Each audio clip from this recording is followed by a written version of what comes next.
Al señor Bolaños, un diputado cualquiera, incluso cualquier periodista, le pregunta ¿qué hora es, ministro? Y él contesta gutural, ultra, facha. 3 ejemplos de este año y hay docenas. Señor Bolaños, ¿qué va a hacer si los tribunales deciden que la ley de amnistía está al margen de la Constitución y el derecho europeo? Respuesta. Recae sobre sus hombros la responsabilidad de representar al equipo ultra. Señor Bolaños, ¿cuál es el conflicto entre España y Cataluña? Respuesta. Quiero darle la enhorabuena por imponer a su candidato ultra en Cataluña, al César lo que es del César y al ultra lo que es del ultra. Señor Bolaños, ¿por qué sigue apoyando al fiscal general del Estado? Respuesta. Su tono altivo y perdonamidas nos recuerda lo importante que es ir a votar para que no gobierne gente como usted. Desde luego, mejor ser perdonavidas que perdona muertes, excarcelando etarras antes de tiempo como este gobierno. El miércoles pasado, el ministro Bolaños directamente se mofó en la cara de una diputada de Vox que le recordó su deber de contestar. No, negaba con la cabeza y se reía. La sesión de control, reducida a ruido y furia que nada significa, o dicho en castizo, al diálogo con un besugo. La pregunta, señorías, es ¿por qué actúa así el señor Bolaños? Primero, porque en su caso contestar es delatarse. Su gestión se cuenta por fracasos. Segundo, porque se lo permiten. La presidenta de esta Cámara ha abdicado de su responsabilidad institucional, si es que alguna vez la asumió. Es una correa de transmisión del Gobierno. Y tercero, por estrategia. La degradación de las sesiones de control es un reflejo de la destrucción de la conversación pública española. Y la destrucción de la conversación pública española es la consecuencia de una perversa decisión política. Desde aquel seminal No es no, toda la acción del señor Sánchez ha tenido como objetivo liquidar la alternancia democrática en España. En el altar de ese delirio cesarista lo ha sacrificado todo. La igualdad como bandera socialista, la verdad como valor, incluso como concepto, el prestigio de las instituciones, el consenso constitucional y hasta el suelo de valores morales comunes que toda nación necesita para aprobar reformas y avanzar. Sin ese suelo, sin conversación, no es que no sea posible consensuar nada, es que ni siquiera es posible discrepar. La realidad, señorías, es que España no tiene un gobierno en sentido estricto. Un gobierno mínimamente coherente, capaz de aprobar unos presupuestos sin la humillación de que un socio le suelte a otro esa vulgaridad tan nacionalista, muevan el culo. Lo que preside Sánchez es un proceso de incomunicación, de desconexión, de unos españoles con otros y de todos con la democracia. Y la prueba, en forma y fondo, es el señor Bolaños. Ha pasado un año de su nombramiento como ministro de Presidencia, Justicia y Relaciones con las Cortes y estamos en el último pleno de 2024. Es buen momento para hacer balance. Primer hito contra la alternancia, la amnistía.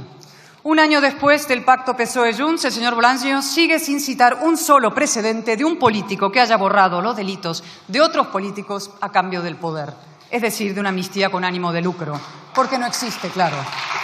Y un año después, el señor Bolaños sigue sin explicar cómo una medida que el señor Sánchez había tachado en octubre del 22 como claramente fuera del ordenamiento constitucional español, de pronto se convirtió en impecablemente constitucional.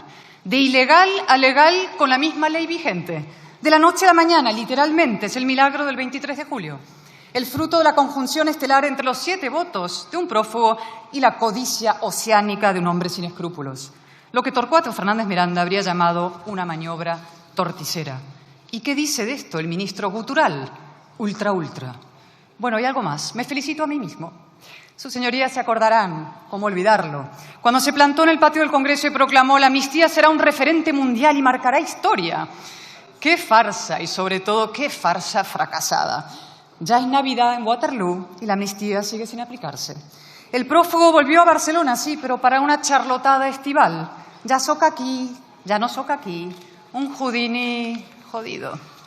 Sí, señorías, creíamos que los señores Bolaños y Boye, un presunto ministro de Justicia y un secuestrador condenado, habían redactado la ley de amnistía a 4 manos, pero resulta que la redactaron a 4 pies. No cubre la malversación y, por tanto, tampoco a Puigdemont. Así lo ha dicho el Supremo en 2 resoluciones contundentes, así lo avalará con toda probabilidad la Sala de Apelaciones y, ojo, así lo confirmará también, yo estoy democráticamente convencida, el Tribunal Constitucional. porque el Estado de Derecho español existe y funciona, ya se lo dijimos, pierdan toda esperanza, y porque el señor conde Pupido no querrá retirarse con el baldón de Boya y Bolaños en su toga. Su chapuza, salvarle a él. Segundo hito, la colonización de las instituciones, en particular de la Fiscalía General del Estado, hoy a las órdenes de un imputado, se dice pronto. Y sobre esto, ¿qué responde normalmente el señor Bolaños? Que el fiscal general está investigado por decir la verdad. Ajá. O sea que el Supremo prevarica. Y luego añade gutural, facha facha, delincuente confeso. El señor Bolaños olvida que existe algo llamado presunción de inocencia, que si llama delincuente al novio de Ayuso, tendrá que llamar delincuentes a la mujer del presidente, al hermano del presidente, a la mano derecha del presidente y al propio fiscal general. Y también que él puede salir mal parado. Y es que, como ya le advertimos, todo se sabrá. De hecho, ya sabemos bastante. Sabemos que el fiscal general ordenó que se le remitan datos reservados de un particular a su cuenta personal de Google, algo estrictamente prohibido, por lo que ya debería ser inhabilitado. Sabemos que esos datos se filtraron con el objetivo de destruir una rival del gobierno, un delito propio de un régimen totalitario. Y sabemos también que la Guardia Civil está analizando el contenido del móvil del fiscal general del 8 al 11 de marzo de 2024. Días trepidantes, días interesantes. Coinciden exactamente con la aprobación de la amnistía y con las primeras decisiones judiciales sobre la presunta corrupción del entorno íntimo y político de Sánchez. A ver si al señor Bolaños se le ocurrió maniobrar con el fiscal general para favorecer a unos o perjudicar a otros. En tal caso, no saldría mal parado, sino mal sentado en el banquillo, lo que quiso evitarse Lobato. Tercer hito, el ataque a los contrapesos democráticos. No voy a detenerme en el olímpico desprecio del ministro al Parlamento, el veto sistemático a las iniciativas del PP, el impúdico abuso del decreto ley, el desaire al Senado, su demonización gutural de la discrepancia, ultra. Que el señor Bolaños sea ministro de Relaciones con las Cortes es un sarcasmo.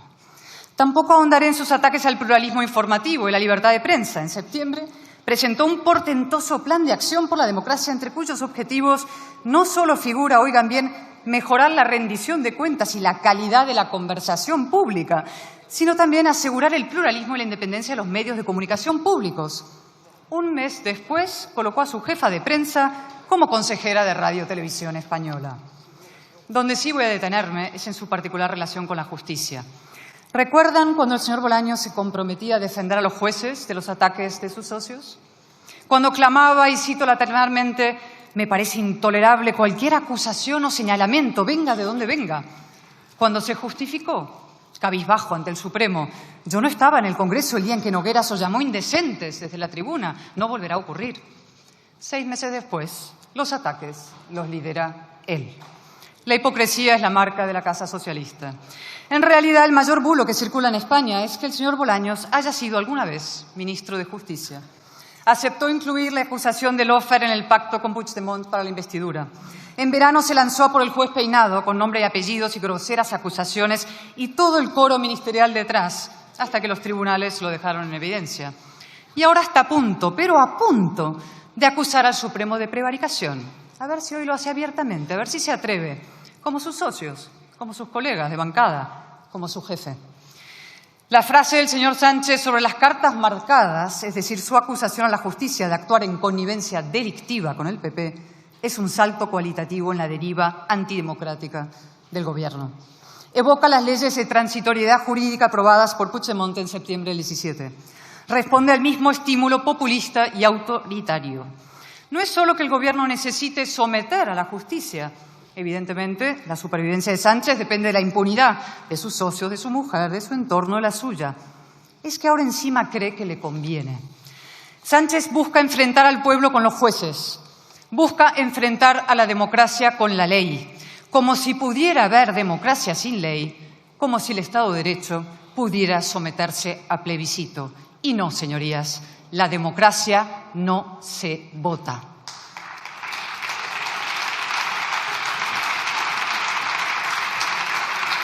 ¿Y el señor Bolaños? Nada, se ha quedado sin coartada.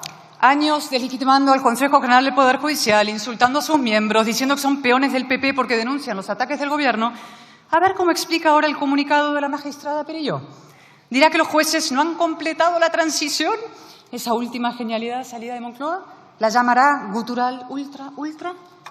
Cuarto y último hito, Franco. Ahora sí el ministro por fin puede gritar facha, facha, solo que ante su gutural espejo. ¿Qué sería de este gobierno sin los ultras? Sin Bildu, sin Puigdemont, sin Junqueras, sin Franco.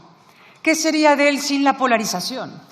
Como son incapaces de gobernar por adhesión, intentan gobernar por odio. Levantan muros entre españoles, juegan al divide y vencerás y reescriben la historia. Franco no fue derrotado por una izquierda heroica y valiente, sino por una vulgar flebitis, y murió en la cama. La libertad no la trajo el PSOE, la trajeron los demócratas de ambos bandos, y señaladamente 3 hombres, Adolfo Suárez, Torcuato Fernández Miranda y el rey Juan Carlos. Ellos sí que merecen 100 homenajes, y con ellos los 7 padres de la Constitución, de los cuales 4 lo son también del Partido Popular. Fraga, claro, y Miguel Herrero, y José Pedro Pérez Llorca, y Gabriel Cisneros. Sí, somos también hijos de UCD. A estas alturas, ¿a quién pretenden engañar? Se lo diré, a sus menguantes votantes y a sus socios. Quieren mantenerlos a ellos polarizados, radicalizados, atrincherados, atrapados en un solo lado del muro, cautivos del cainismo. El populismo es el atajo de los mediocres y el frentismo una confesión de impotencia, además de una canallada. Y ahora sí, señor Bolaños, es su turno. Ya puede seguir conversando consigo mismo. Gracias.